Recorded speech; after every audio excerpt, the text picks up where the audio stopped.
Hi everyone, welcome to my channel and welcome back. I'm Jeannie and I'm really excited to try this Terrazzo nail design in today's video. And as my base, I'll be using this dip powder. It's Less is More from iGel Beauty from the Ooh La La collection. And then for the Terrazzo nail design, I saw this really cool technique from Abe the Nail Babe on Instagram. So I pulled out these gel polish colors because at this point I hadn't decided what colors I wanted to use. So I'll decide that after I get my base on. But I'm super excited to show this to you. So let's get into it. I, of course, need to start with my base of the dip powder. So this is going to be my basic dipping process. As my foundation, I am wearing my short Almond Pro Gel tips from iGel Beauty. And I'll be dipping on top of that. I end up doing 3 layers of Less is More. I did 3 layers because I wanted full opacity for my base, but that's really a matter of personal preference on how opaque you want it to look, or if you even want to use white, because if you want to do this design, you can do really any base color you want, but I actually wanted to do a white base, and I wanted it to be fully opaque, and as you can see in the first dip, it is a bit of a sheerer color, so that's why I did 3 dips, but this powder is a thinner powder, so even with 3 layers, I didn't find it too thick or bulky at all. I actually thought this would be more of like an off-white color, but to my pleasant surprise, this is actually a really great bright white color, which I think actually helps with the Terrazzo design because I feel like that made the colors pop even more. I'll leave chapters in case you want to skip the dipping process and go straight to the Terrazzo nail design, but for those interested in seeing my dipping process as well, I am using my iGel Beauty dip liquids, and I'm starting with my dip base. I'm applying a thin, even layer of that dip base to my entire nail. So this is the glue, which is going to help the dip powder stick to my nail. So once I've got that on, I'm going to go ahead and dip into the dip powder, tap off the excess powder, and then I'm using my precision tool. This one I got off of Amazon, and I'm cleaning up around my cuticle area and my sidewalls. I want to remove any excess product because excess product on your skin can cause lifting. When I apply my dip base, I make sure that I remove most of the liquid from my brush. I don't want too much liquid. And then when I apply it to my nail, I start with my brush about the halfway point of my nail. I brush downwards towards my free edge, and then I work my way upwards towards my cuticle area. That ensures that the most amount of dip liquid is concentrated, or I guess directed away from my skin and my cuticle area, which helps reduce any flooding. Depending on the dip liquids you're using, the dry time is going to vary. I do find for the iGel dip liquids, they do have a little bit of a slower dry time, which can be an advantage. So the slower dry time I think is really great for beginners because you have more time to perfect what you're doing. You don't have to rush as much. And if you're doing any sort of like nail art like an ombre, it gives you more time to work with it. So those are like the ideal things. But for me, because I'm doing all 5 fingers with the same color anyway, it doesn't really matter the dry time because by the time I'm done with my 5th nail, the others will be dry and I can go ahead and dust off the excess powder. It's just really when I'm doing like 1 or 2 fingers, it may not be dry by the time I'm ready, but I don't find that a huge issue for me. So I finished my first layer. I'm very carefully dusting off the excess powder because I want to make sure everything's fully dry. As you can see here, no issues. And I want to make sure that I'm dusting off the excess powder before I go in layer 2, because if I have that excess powder left on my nail and then I go in with my dip base, I could gunk up and contaminate my dip base. So I want to make sure that I'm removing that before I go in. Not to mention, not removing that excess powder could cause your layers to be thicker, and then you could get bulkier quicker. My second layer is going to be the same as my first layer, so I'm applying a thin, even layer of dip base to my entire nail. I want to make sure that I'm covering any spots that I may have missed in my first layer, and I am wearing peel base, so the peel base does make my dip base dry a little bit faster, so you will see those areas where I missed the dip base. It's really the peel base and not the base. So once I've got that covered, I will dip into the powder, tap off the excess powder, and then making sure I'm cleaning up around my cuticle area and sidewalls. If it still looks a little bit wet after I've dipped, I will go ahead and dip in again just to make sure all that dip base is fully absorbed. So I'm going to continue on, do the rest of my fingers for my second layer. I'll do my third layer off camera because it is a little bit repetitive, and then I'm so excited to show you this new technique I learned because it is so easy and I think you're going to love it.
I went ahead and activated my nails and filed and buffed off camera. So now we're going to get into this really fun technique. So I'm going to be using a baggie for this. You can use a baggie or something non-stick. And I'm actually using gel polishes. So I'll show you the names of the colors while I'm using them. So what I'm doing is I'm applying that gel polish to the baggie. I want to do them in really thin layers. So at this point, I'm not really worried about like the opacity and the color payoff.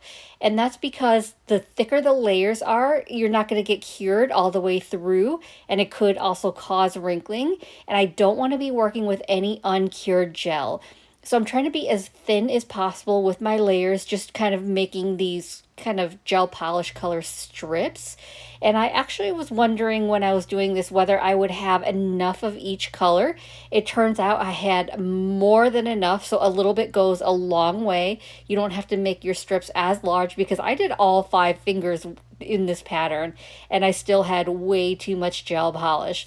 But anyway, that's beside the point. So I'm not curing in between just yet, so I'm being really careful. I'm making sure that I'm applying that gel polish in really thin layers, making just kind of like those strips of the colors.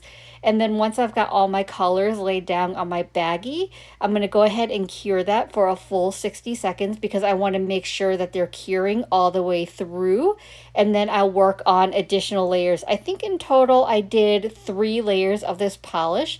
But you know, honestly, I think I should have done like 2 because what I didn't expect is with the 3 layers, the gel polish got a little bit harder than I expected it to. Like I expected it to still be like bendy and flexible, but it became, I mean, I was able to do it, but it became a little harder to cut through with the 3 layers. So if you do this, I would suggest you use 2 layers. Now this is a little bit different than what Abe the Nail Babe did because he actually used nail lacquer, so regular nail polish, and then he waited about an hour or so for it to dry before he continued with the process. I really didn't want to wait that long, so I decided to use gel polish instead because I could just cure it and then it would be dry instead of me having to wait, like set it aside and come back to it later when the nail polish dried.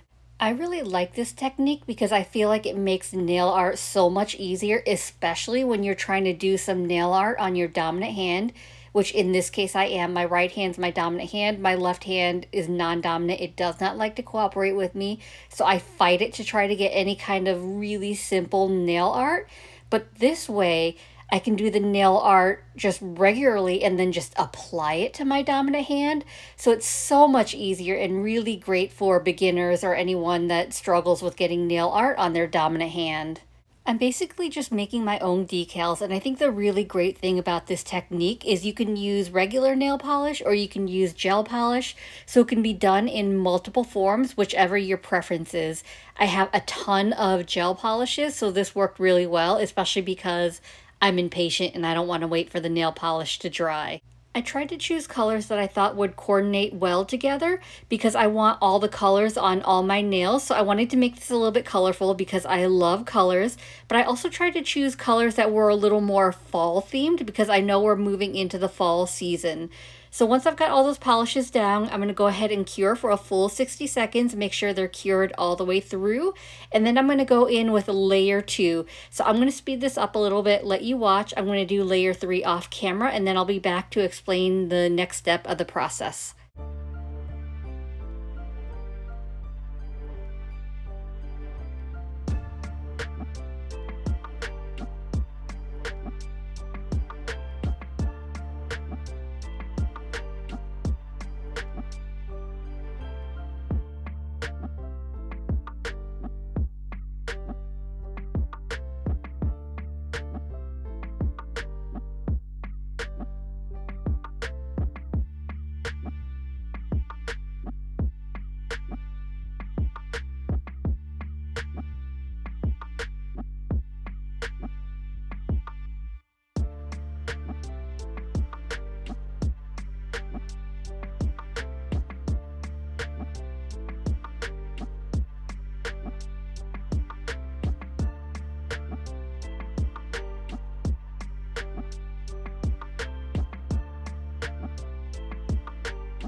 After everything is fully cured, before I do anything else, I want to make sure that I'm wiping down the gel polish with some isopropyl alcohol and a lint-free wipe, because the gel polish does dry with a tacky layer. That's really the inhibition layer, and that's so that anything you apply on top of your gel polish, whether it's a top coat or another layer of gel polish, it's adhering to that bottom layer, and that's really essentially uncured gel. So I want to make sure that I'm removing that front end, or not actually top and bottom of the strip before I handle that, because I don't want to be touching uncured gel.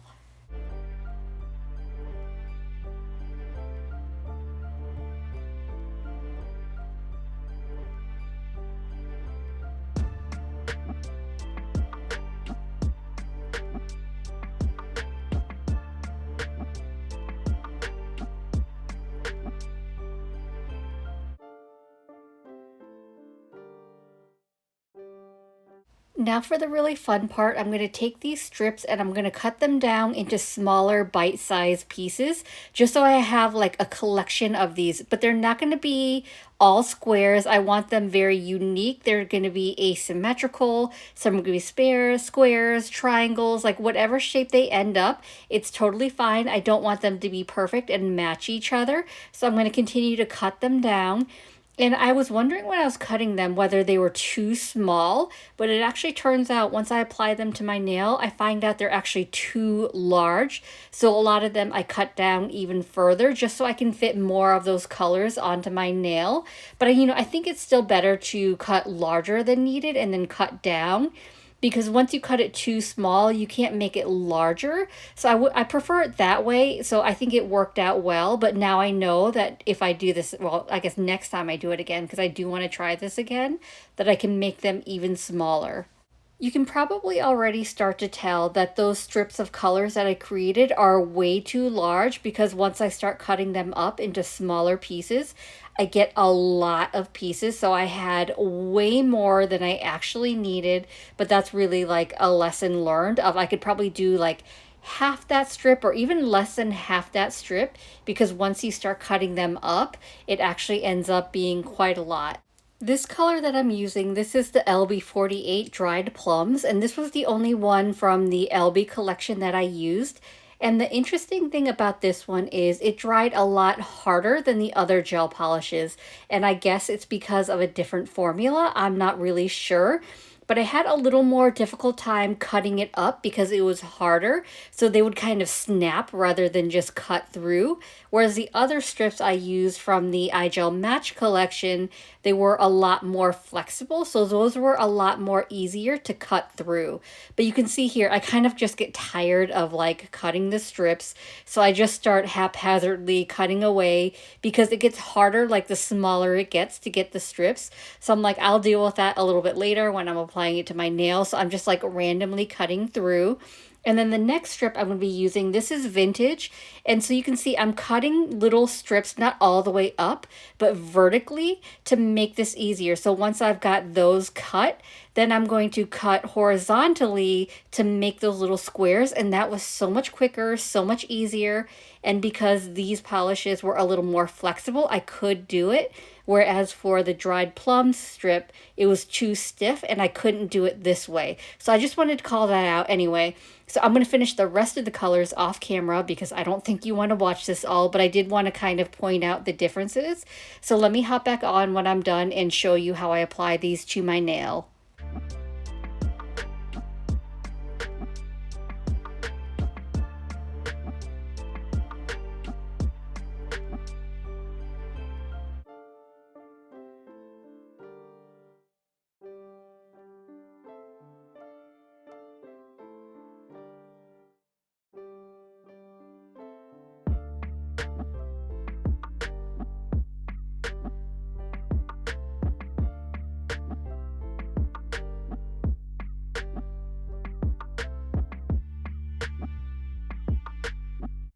Now that I have all my pieces ready to go, I'm going to be using gel base to apply them to my nail. So this was a little bit of trial and error to figure out what worked best for me. So I'm leaving a little bit in there so you can learn from what I did and decide how you want to do it if you do choose to try this design.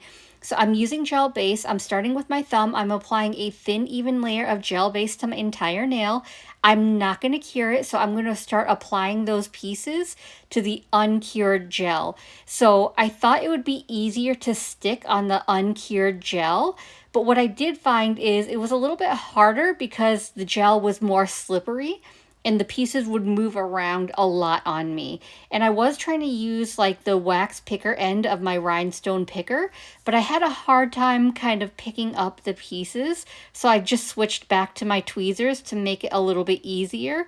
And then here I'm kind of flipping the piece to make sure like the curved side of it is against the curve of my nail rather than the flat side, because I wanted to kind of conform a little bit more to my nail. So I'm just randomly placing colors. I want to disperse the colors, so I don't want like a concentrated area of one color. I want a little bit of each color on my entire nail. So I'm just kind of randomly placing the pieces, and it's kind of like a puzzle where I don't want them to fit perfectly together, but I want them to kind of complement each other with the shapes and kind of fit in as much as I can. And you can do like as much as you want or as little as you want. So I'm not going to fill up my entire nail. They're not going to be like colors touching each other, but they're going to be kind of close. I just love like the terrazzo look and how unique it is. So I'm just going to continue on, randomly place the colors, a little bit of each color, and where I feel like I'm missing a color, I may add a little bit more. And you can see like there's different sizes, there's different shapes. So I'm just keeping it kind of random to kind of make it fit and make it a little bit fun.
Once I was happy with my design, I gave my nail a flash cure for about 10 to 15 seconds to freeze the pieces in place so they wouldn't move on me.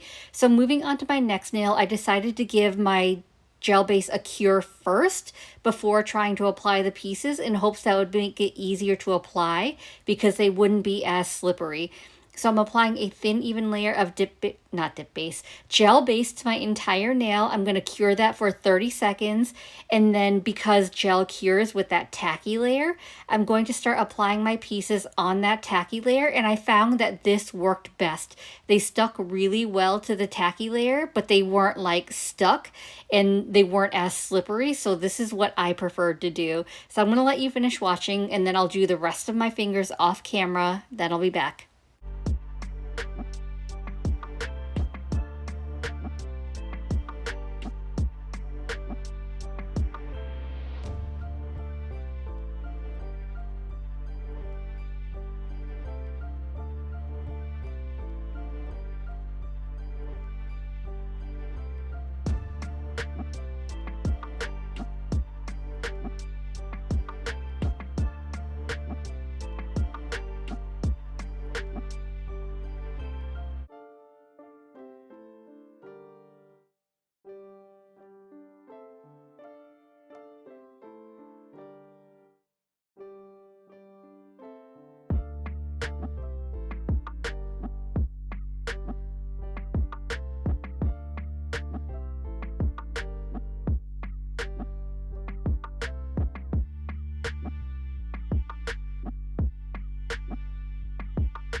I finished up the rest of my nails. I gave them a 30-second cure, so here's how they're looking. And because the gel polish strips weren't super flexible, some were stiffer than others, it is a little bit uneven, so I decided I wanted to do some light buffing. So I want to encapsulate these strips. So I'm applying a layer of gel base to all the nails. I'm curing that for 30 seconds.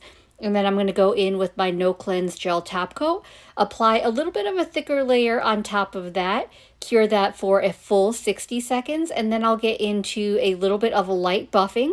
And I don't really have to worry about buffing through these strips because they're not like glitter, where glitter, the center of them are silver. So if you file through a glitter, you'll remove the color and see that silver. Because these are gel polish strips, these are all the same color all the way through. Even if I do file through bits and pieces that are sticking up, you aren't really able to tell because it remains the same color because it's the same color all the way through. Having said that, it may have been a corner here and there that I kind of buffed through, but for the most part, The strips that I applied to my nail stayed intact. It was just I wanted to make sure everything was super smooth and there weren't any lumps and bumps, which is why I decided to just do some light buffing. So you can see here I've got my buffing block. I'm not doing any filing. I'm just doing some light buffing on top just to make sure that the surface of my nails are smooth and even. Here's how my mani's looking after I finish buffing all the nails. So as you can see, everything is nice and smooth and even. So now it's time to get into top coat. So I will be using my gel base and no cleanse gel top coat again. And the reason I'm going in with gel base first is because my dip powder is smooth. And in order for top coat to adhere to dip powder nails, because dip powder nails are so smooth, it needs something to grip onto. So that tacky layer of the gel base is what it adheres to. If I went in with the gel top coat without the gel base, it would peel off my nails. When I'm applying my gel top coat, I like to make sure that I cap my free edge first before I do the surface of my nails, and that prevents any ledges. But you may or may not have noticed in the thumbnail that I'm actually wearing matte nails. And so what I find works best for matte polish is applying a layer of no cleanse gel top coat first and then going in with my matte gel top coat. And I don't know what it is, but I feel like the matte is even matter if I do the no cleanse gel top coat first. I don't know why, it doesn't make sense. And I don't really have to worry about like my matte gel top coat never peels on me, even though I have that gel top coat beneath it. But for whatever reason, I swear it works so much better that way. And not to mention, because matte top coat will show any imperfection, the no cleanse gel top coat, it's very leveling, so it makes my nails smoother. So it also helps with like your application of your matte gel top coat, where you don't see like any lumps or bumps because your nails are so level from the gel top coat. Try it. It really does work really well. At least for me, that's my preference when I'm using matte gel top coat.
I cured my nails for a full 60 seconds and then I let it cool down for about 1 to 2 minutes because I don't want to wipe my top coat until it's cooled down from that heat of the lamp. And then I'm just taking some isopropyl alcohol and I'm wiping down my nails in case there's any excess gel residue. I don't want to be wiping that around when I'm applying my cuticle oil. And as always, I'm finishing off my mani by rehydrating my cuticles with my Scales of Mermaid cuticle oil. This is in the scent This Shit Is Bananas, and this was released maybe a year or two ago. I forgot how much I love it. It smells exactly like banana bread, so my mouth waters every time I smell it. Unfortunately, this was one of the limited edition scents, but if you have it, you know how amazing it is. And as always, you can use my ambassador code Jeannie10 to save 10% off your orders. My skin always feels extra dry and crusty after I do a mani, especially a dip powder mani. So always make sure that I lather myself up with that cuticle oil just to rehydrate my skin, bring my skin back to life. Now I am rubbing it in. I'm not really being careful, so you can see that it's going to make my matte top coat shiny again. But there is a hack to be able to get your nails matte again.